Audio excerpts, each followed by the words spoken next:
Hey guys, I'm Sam, and today I'm finally talking about MXTX's first novel series, The Scum Villain Self-Saving System. I read this book a little over a year ago, so my memory of exactly what happened is gonna be maybe a little foggy. But before we dive into the story, let's first take a moment to appreciate that the outfit is on theme. We've got the Wicked t-shirt, okay? We've got the handbook for the recently deceased earrings. All right, so it's on theme. Also, new tattoo. Hey, look at him. New tattoo, touch up on an old tattoo. So the look is on point.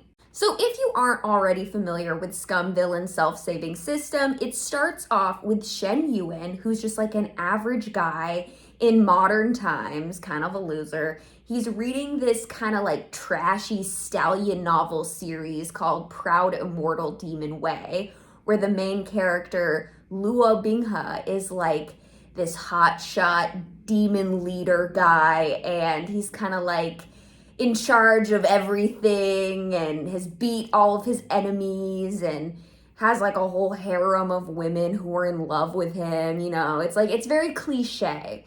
And Shen Yuan is literally so pissed about how bad this novel is that he's like spent time reading it and he's like, this fucking sucks. But unfortunately for him, right after thinking that, he just straight up fucking dies. Like, he just dies like that night. Just dies. Just like, it's like one of those freak things. He just suddenly dies, and it's so stupid, but that's what makes it funny. Shen Yuan wakes up in the body of Shen Qingqiu, who is basically the villain of the Proud Immortal Demon Way series.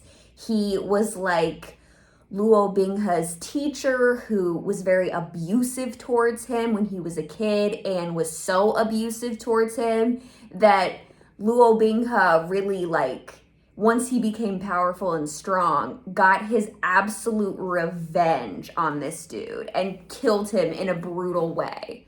So Shen Yuan, having read the novel, wakes up in the body of this character that he knows is a villain and that he knows dies in a terrible way. I mean, basically waking up in this new body, he's got a second chance at life. So he really doesn't want to mess it up by, pissing off the main character and getting brutally killed for his actions. So that's kind of how the story starts out. And the biggest conflict for him, though, is that he's got this system that now that he's been, woken up in this new world, in this new body, the system is basically controlling him, telling him that he has to achieve a certain amount of points throughout the story, and basically is like, you have to stay in character as Shen Qingqiu. You have to stay in character as him. You can't be acting like yourself. You got to stay in character, and if you do anything out of character, you lose points. So he's got this system in his head that he has to listen to. And then he also has to navigate this world as a character that he doesn't even like, the worst character in the story, basically, and has to find a way to navigate this world being someone that he hates, who he knows is a villain, but trying to make sure that he stays in character so that he gets points with the system, while also making sure that he doesn't piss off Luo Binghe to the extent where Luo Binghe kills him very dramatically. So that is a hell of a premise. Hopefully I explained that in a way that makes some amount of sense. But here's what ends up happening, okay? You have Shen Yuan, who is now Shen Qingqiu. He just is Shen Qingqiu now. Shen Yuan can't come to the phone right now. Why? Because he's dead. Shen Qingqiu is basically who Shen Yuan is now. So that's how we're referring to him. And then he's now dealing with Luo Binghe as this kid student. And let me tell you, so because of the changes in Shen Qingqiu's character and the way that he's so much nicer to Luo Binghe, it changes the entire course of Luo Binghe's life and sexuality. Because Binghe over here is just so in love with Shen Qingqiu. And Shen Qingqiu is so busy thinking about like the original trajectory of the story that he's not even noticing how much like Luo Binghe is obsessed with him. Because he's focused on what he originally read, and that's the canon has been changed. That's not what we're doing anymore. Like, your actions have made changes in the story. So you are taking Luo Binghe, who is this like, in the original story, this very like hotshot, powerful demon guy that has sex with all these women, you know, and you turn him based on Shen Qingqiu's actions, that you turn this guy from that into this very pathetic, like, kicked puppy simp who is just, like, desperate for Shen Qingqiu's attention, desperate to be loved by him, cooking meals for him, cleaning up after him, just, like, doing everything for him, wants to be, like, a little housewife for him, like, all this stuff. And it's so funny. Like, the comedy is on point in this one. It is so funny, you know, seeing that character change, and that Shen Qingqiu is so focused on the things that he needs to worry about with the system and staying in character and not getting himself killed, that he is just completely oblivious to how completely like head over heels in love with him Luo Binghe is. So in the original canon, Shen Qingqiu has to betray Luo Binghe. Like, he has to like kick him into this fucking demon pit so that he can become like the powerful guy that he's meant to become in the story. However, Shen Qingqiu and Luo Binghe are getting a lot closer because Shen Qingqiu is acting differently. He's treating him much nicer. And so now they're kind of like besties, really, in this new storyline. And so the whole time, like, Shen Qingqiu, he knows he has to betray Luo Binghe because of the rules with the system. He has to do the betrayal so that the story can go in the direction that it needs to go. But he's, like, dreading it. And as a reader, you're, like, dreading it because you're like, oh, my God, I just want them to hold hands and be in love, you know, be besties. And so you really don't want to see that betrayal happen, and Shen Qingqiu doesn't want to do it, but he ends up doing what he needs to do and betraying Luo Binghe and hurting him, breaking his heart so badly. So that's when the story started to get frustrating for me, because from that point on, there is a lot of misunderstanding between the two main characters.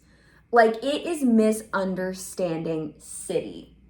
Like, after Luo Binghe becomes all powerful and Shen Qingqiu is like desperately trying to avoid him because he's like, oh, I really wronged this guy. I don't want to run into him. And it's just this constant back and forth of misunderstandings. And if there's one thing that I hate in stories, it is stupid misunderstandings. Like, can these two characters just have a conversation? It was driving me crazy the entire second book.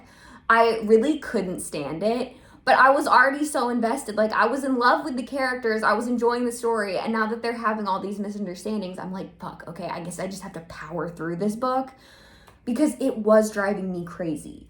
When the story finally got on track was when Shen Qingqiu realizes that he's been misunderstanding Luo Binghe and realizes that he didn't even have to betray him. Like, they were so close that he could have just been like, hey, can you jump in this demon pit so that you can go on and be the powerful demon that you need to be? And Luo Binghe would have done it. Like, he didn't realize that he didn't have to betray him, and that really all they need to do is just like have a conversation about their feelings, you know? Like, that was all that needed to happen. But the time that it took to get to that was agonizing. So once they actually like kind of are interacting again, and it isn't just like a whole book of Shen Qingqiu like running away from Liu Binghe and they finally are like talking again. You have like another really funny coffin scene because MXTX loves to do a coffin scene. This is the original sexual tension coffin scene. And so you get that, and the story like starts to get like fun again once they're like finally interacting. And then once they finally just like actually like, I don't know, communicate with each other and get together, I was like, okay, I'm happy. But this relationship, as opposed to other MXTX relationships, is much more like passionate, like hate sex. Like passionate hate sex, misunderstandings, a lot of fighting that you don't see in her other stories after this. And I had come to this one right after reading Heaven Official's Blessing, where Shi Lian and Hua Cheng literally never fight, like not even one time. They communicate very healthily, very openly, and they never fight. So then when you compare that relationship, like when that's what you're coming from, and then you go to this relationships where the characters are constantly fighting, it's such a mess. They are not communicating. It's really frustrating to go from a healthy relationship to just the most chaotic relationship you've ever seen. So I feel like maybe if I had read Scum Villain Self-Saving System first, I would have like enjoyed it a little more. But I also know that healthy communication is my kink. And when I'm not seeing it in a romance, it drives me absolutely fucking crazy. So I was a lot more frustrated with this series. I also had this ongoing thought of like, okay, if Shen Qingqiu and Liu Binghe get together, like, I feel like when you're in like a committed, married, romantic relationship with someone, like they should know that your real name is Shen Yuan and that you're from another world and died and were transported into this body. Like I feel like if I was Liu Binghe, that is something that like I would want to know about my partner. And if I was Shen Yuan / Shen Qingqiu, I would want to be able to like reveal that part of myself so that my partner can like fully understand me and my actions.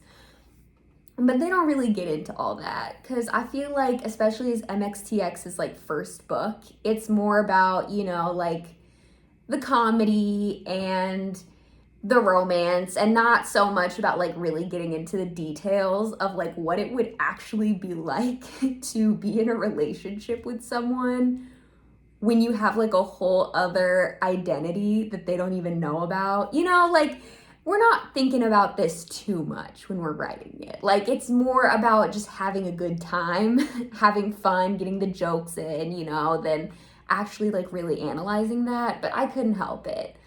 So yeah, those were really my main thoughts on the series. And yes, Danny's in the background. She has been angry because I closed the window. So, you know, that was on me. So I should wrap this video up so I can open the window for her again.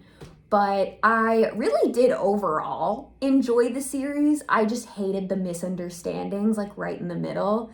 I was like, oh my God, can we just have a conversation? Please, it was driving me crazy.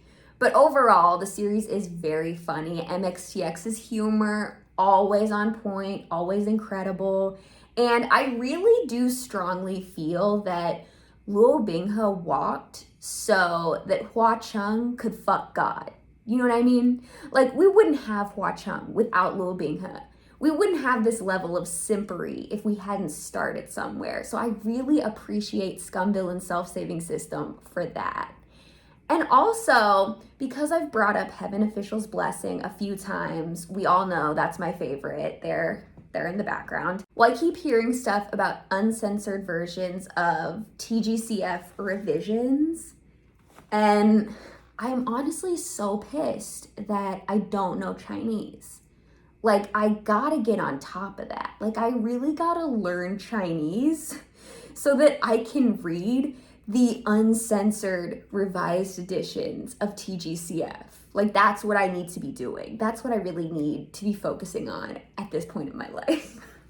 So thank you guys so much for watching this video and hearing me rant about Danmei once again. If you liked this video, then leave a comment talking about your favorite MXTX couple. Give it a like. Hit the subscribe button. Give me that sweet, sweet validation. And I hope you guys have a great rest of your day. Bye!